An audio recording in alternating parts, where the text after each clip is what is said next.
Usually একটা স্কুলের ছবি বলতে আমাদের চোখের সামনে কি ভেসে ওঠে, যে ক্লাসরুমের মধ্যে পরপর পাতা বেঞ্চ, আর বেঞ্চে ছাত্রছাত্রীরা পড়াশোনা করছেন, তাদেরকে পড়াচ্ছেন শিক্ষকরা। কিন্তু যে স্কুলের ছবি আপনাদেরকে দেখাবো, অশোকনগরের স্কুল, অশোকনগর নাগরিক শিক্ষা সংঘ নিম্ন বুনিয়াদী স্কুল, সেখানে পড়ুয়া সংখ্যা কত? মাত্র 1। পড়াচ্ছেন কজন? মাত্র 2। একজন পড়ুয়া, 2 জন শিক্ষক। এই হাল এ রাজ্যের এক স্কুলের, অশোকনগরের ছবি। কিন্তু কেন এই হাল? কেন পড়ুয়ার সংখ্যা কমতে কমতে 1-এ এসে দাঁড়িয়েছে? জিয়াউল আলম বিস্তারিত জানাতে পারবেন। জিয়াউল, দেখো, অশোকনগরের 13 নম্বর ওয়ার্ডের নিম্ন বুনিয়াদী যে প্রাইমারি স্কুল রয়েছেন সেখানে পড়ুয়ার সংখ্যা মাত্র 1 জন। অর্থাৎ 1952 সালে যখন স্কুল প্রতিষ্ঠিত হয় তখন শয়ে শয়ে পড়ুয়া থাকতো, চেঁচামেচি, একের পর এক ক্লাসরুম, 5টি প্রায় ক্লাসরুম। কিন্তু সেটা কমতে কমতে 2024-এ দেখা যাচ্ছে মাত্র 1 জন পড়ুয়া এবং 2 জন মাত্র শিক্ষক। একদিকে অভিভাবকরা বলছেন যে শিক্ষকরা রয়েছেন তাদের গাফিলতি, অর্থাৎ তারা যে পড়ুয়া হু করে স্কুল থেকে কম সেটা তাদেরকে আটকানো বা নতুন পড়ুয়া নিয়ে আসা, তাদের কোনো উচ্চবাক্য নেই, অর্থাৎ তারা এসে মাইনে নিয়ে আবার চলে যাচ্ছেন। অন্যদিকে শিক্ষকদের দাবি যে তারা নাকি পাশে একটি বেসরকারি ইংলিশ মিডিয়াম রয়েছেন, ফলে সেখানেই তারা পড়ুয়া সেখানে চলে যাচ্ছেন। ফলে সবটাই অভিযোগ আকারে তুলছেন এসআই এর দিকে, অর্থাৎ এসআই নাকি কোনো গুরুত্ব দিচ্ছেন না, শিক্ষক বাড়াচ্ছেন না, সেই জন্য নাকি পড়ুয়া হু করে কমছেন। ফলে যেভাবে এটা তো স্কুল কম, অন্য কিছু বেশি মনে হচ্ছে। তার কারণ স্কুল ক্যাম্পাস আগাছায় ভরে গিয়েছে, স্কুলের মাঠের একাংশ দখল করে নিয়েছেন ডেকোরেটররা। তাহলে এমন একটা যদি স্কুলের ছবি হয়, তাহলে স্কুল সম্পর্কে যে ধারণাটা আমার এবং আমাদের দর্শকদের রয়েছে সেটাই তো ভ্রান্ত প্রমাণ হচ্ছে। তুমি আমাদের সঙ্গে থাকো। আপনাদের বাচ্চার স্ট্রেংথ কি? এখন আমাদের 6টা, গত বছর আমাদের অনেকগুলো বাচ্চা ছিল, তার আগের বছর আমাদের বাচ্চা ছিল। মিড ডে মিল আমাদের প্রতিদিনই রান্না হচ্ছে। দেখুন কি ওই যে একটা বাচ্চা হলেও আমাদের ওই যেরকম রান্না হচ্ছে, আসে রেগুলার একটা করে বাচ্চা, 1টা 2টো 3টে বাচ্চা আসছে। আইসিডিএস স্কুল থেকে ফোন নাম্বার নিয়ে আমরা পাচ্ছি, সেই সব গার্জিয়ানের সাথে আমরা যোগাযোগ করেছি। কিন্তু তাদের এই একটাই কথা, প্রথমে ভদ্রভাবে বলেছে যে হ্যাঁ আমরা পাঠাবো, কিন্তু আলটিমেটলি কেউ পাঠায়নি। এটা খুব দুঃখের ব্যাপার যে নাগরিক শিক্ষা সংঘের মতন একটি স্কুলে এখন স্টুডেন্ট পাচ্ছে না। আমি এই পাশের স্কুলেই পড়তাম, তখন সব থেকে ভালো স্কুল ছিল নাগরিক শিক্ষা সংঘ। শিক্ষার মান এবং স্টুডেন্ট সবকিছুতেই নাগরিক শিক্ষা সংঘ 1 নম্বরে ছিল এই অঞ্চলে। কাজে সেখানে এখন 2 জন 3 জন ছাত্র, খুবই দুঃখের ব্যাপার এগুলো। একদিকে দেখলেন অশোকনগরের ছবি, যেখানে পড়ুয়া সংখ্যা কত? 1, শিক্ষক কত? 2। এবার দেখাবো জলপাইগুড়ির ছবি। এখানে এত পড়ুয়াদের এত চাপ যে প্রাথমিকেই প্রাইমারিতেই আলাদা ক্যাম্পাস তৈরি করতে হচ্ছে তাদেরকে শিফট করানোর জন্য, তাদেরকে অ্যাকোমোডেট করার জন্য।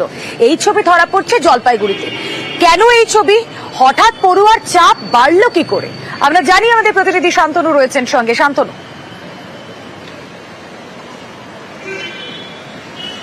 দেখো, মূলত জলপাইগুড়ির অন্যতম একটি স্কুল এই সদর প্রাথমিক বিদ্যালয়, বালিকা বিদ্যালয়। এই স্কুলটির বয়স যেরকম অনেক শতাধিক প্রাচীন এই স্কুল, পাশাপাশি এই স্কুলের এতটাই জনপ্রিয়তা যে অভিভাবক মহলে যে এই স্কুলে পড়ানোর জন্য অভিভাবকেরা কিন্তু মুখিয়ে থাকেন। সেই কারণে দেখা যায় প্রাথমিক শ্রেণীতে ভর্তি করার একটা প্রবণতা রয়েছে। তার মূল কারণ হচ্ছে এই স্কুলের মানে পড়াশোনার যে মান রয়েছে তা অনেকটাই উন্নত বলে দাবি করা হয়। সেই সঙ্গে রয়েছে উচ্চ মাধ্যমিকে ভর্তি হওয়ার সুযোগ, অর্থাৎ এখান থেকে ক্লাস 5-এ সরাসরি ভর্তি হওয়ার একটা সুযোগ রয়েছে। সেই কারণে কিন্তু অভিভাবক এবং অভিভাবিকারা চান যে প্রথম থেকে, অর্থাৎ প্রথম শ্রেণী থেকেই তাদের মেয়েদেরকে এই স্কুলে ভর্তি করাতে, যাতে সরাসরি তারা উচ্চ প্রাথমিক বিদ্যালয়ে ভর্তি হওয়ার সুযোগটুকু পায়। সেই কারণে যে দেখা যায় যে প্রতি বছর যখন শিক্ষাবর্ষ শুরু হয়, প্রথম শ্রেণীতে ভর্তির জন্য রীতিমতন লাইন পড়ে যায়। এই বছরও সেই ছবিটা লক্ষ্য করা যাচ্ছে। আর তার শেষ পর্যন্ত গিয়ে দাঁড়ায় এতটাই ছাত্রীর চাপ দাঁড়ায় যে রীতিমতন পরিকাঠামোর একটা বড় সমস্যা হয়ে দাঁড়ায়। 14টি ক্লাসরুম রয়েছে, সেখানে 1306 জন ছাত্রী রয়েছে, যাদেরকে নিয়ে 1 থেকে 4 পর্যন্ত পড়াশোনা চলে। এবং সেই পড়াশোনা করতে গিয়ে যে এই পরিকাঠামোর সমস্যায় কিন্তু হিমশিম খেতে হয় স্কুলের শিক্ষকর্মীদেরকে।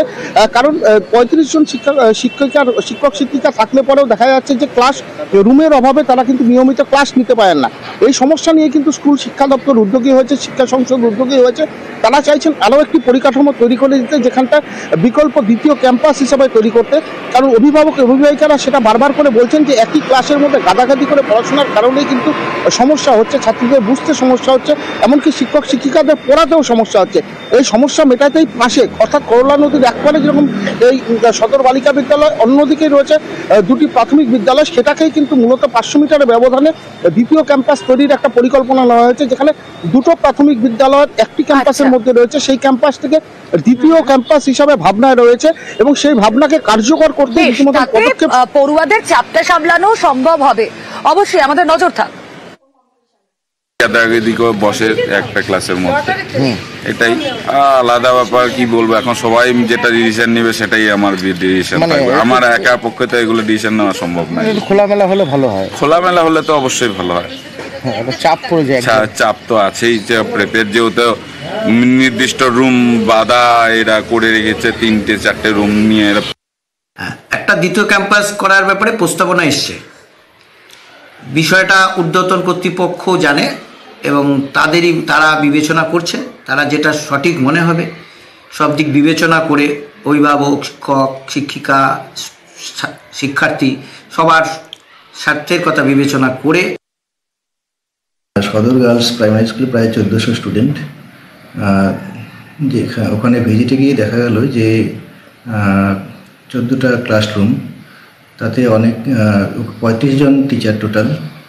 অনেক টিচারই কিন্তু ক্লাস নিতে পারছেন না, কারণ সাফিসিয়েন্ট ক্লাসরুম নেই আর কি। সেই জন্যই দ্বিতীয় ক্যাম্পাসের একটা চিন্তাভাবনা করা হয়েছে আর কি। এবার দেখুন আপনারা একই সঙ্গে দুটো বিপরীতধর্মী ছবি, দুটো খবরই আপনাদের পরপর আমরা দেখিয়েছি। প্রথম অশোকনগর, যেখানে আপনারা দেখছেন যে পড়ুয়া সংখ্যা মাত্র 1 জন, ক্লাস নিচ্ছেন 2 জন শিক্ষক, পড়ুয়া সেখানে নেই।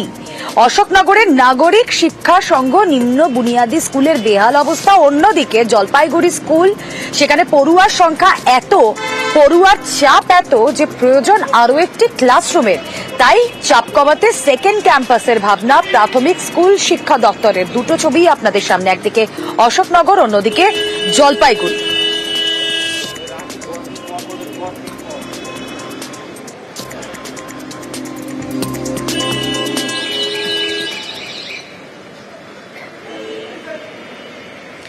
ধূপগুড়ির গধেয়ার কুঠির ছবি আপনাদের দেখা।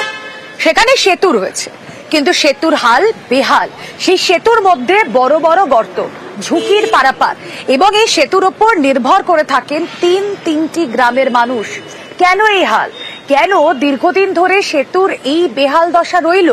আসুন জানার চেষ্টা করি। আমাদের প্রতিনিধি রকি চৌধুরী রয়েছেন সঙ্গে। রকি, যেখানে 3টি গ্রামের মানুষের নির্ভর করেন তারা এই সেতুর ওপর, সেখানে সেতুতে গর্ত, ঝুঁকির পারাপার চলছে, কেন?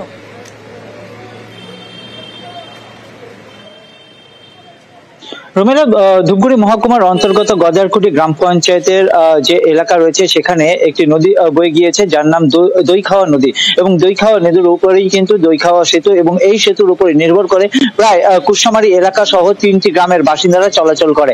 একমাত্র পথ ধূপগুড়ি শহরে আসার এই পথ ধরেই কিন্তু কৃষকেরা তাদের ফসল নিয়ে আসেন, কারণ সেই এলাকা কিন্তু কৃষি প্রধান এলাকা। এবং পড়াশোনার ক্ষেত্রে ছাত্রছাত্রীরা যখন আসেন তারা এই ব্রিজ দিয়েই চলে আসেন, যেখানে দেখা যাচ্ছে বড় বড় গর্তের সৃষ্টি হয়েছে, জরাজীর্ণ অবস্থা, চাঙ্গর খসে পড়ছে। বারবার প্রধান পঞ্চায়েতকে জানিয়েও কোনো কাজ হয়নি। এমনকি অভিযোগ রয়েছে ইলেকশনের আগে সেখানে নেতা কর্মীরা যান এবং বিভিন্ন দলের প্রতিনিধিরা গিয়ে প্রতিশ্রুতি দিয়ে এসেছেন, কিন্তু আজ পর্যন্ত কোনো কাজ হয়নি। আর ব্যবস্থা সহকারে যা পদক্ষেপ নেওয়া তা ব্যবস্থা করবেন। এখন দেখার বিষয় কতদিনে প্রশাসন এদিকে নজর দেয় এবং এই এলাকার যে নেওয়া হয় প্রশাসনের তরফ থেকে। রকি, আমাদেরও নজর থাক। ব্রিজের হাল তো এমনিতেই খারাপ, তার মধ্যে যে বড় বড় গাড়ি চলে, গাড়ি চলাতে যেরকম আরো বেশি খারাপ হয়ে গেছে। যাতে তাড়াতাড়ি ভালো হয় এটাই না চাই। যে কোনো দিনই তো দুর্ঘটনা করতে পারে। হ্যাঁ, এটা করতে পারে। কত জায়গায় ভাঙায় ব্রিজের? কেন নানান জায়গা ভাঙা, এইটুকু ব্রিজের মধ্যে মোটামুটি 5-7 জায়গায় তো ভাঙা আছে। এটা এই এলাকার এইটাই একমাত্র রাস্তা, আমাদের একমাত্র ব্রিজ। দীর্ঘদিনের একটা সমস্যা, সমস্ত জায়গায় আমাদের এটা নিয়ে বহুতবার আন্দোলন করা হয়েছে এবং আন্দোলন চলছেও। এটা শুধু আমাদের ব্যক্তিগত সমস্যা নয়, এটা একটা সমষ্টিগত সমস্যা। স্কুলে যাচ্ছিস আসছিস, কতদিন থেকে এই ভাঙা সেতুটা দেখতে পাচ্ছিস? ছোটবেলা থেকে। কোনো পরিবর্তন হয়নি? না। সারাইও করেনি? না। কতটা ভয় নিয়ে যাতায়াত করিস তোরা? এখানে ভয় বলতে যখন তখন বড় ধরনের দুর্ঘটনা ঘটতে পারে, তখন কোনো বড় গাড়ি যাতায়াত করে তখন ব্রিজটা প্রচুর মানে কম্পন কাঁপতে থাকে। হ্যাঁ, এর আগে ব্রিজের নিচটা জয়েস ছিল, সেটাকে জেলা পরিষদ থেকে যাই হোক একটা ভালো অংশের কাজ করেছে। তো আপাতত চলার মতো এই ব্রিজটা যদি জেলা পরিষদ নিজস্ব তহবিল থেকে করে দিতে পারে, তাহলে আমরা অত্র এলাকার চাষি, কৃষক, ব্যবসায়ী, ছাত্র ছাত্রী সকলেই উপকৃত হব। এটাই আমাদের জোরালো দাবি।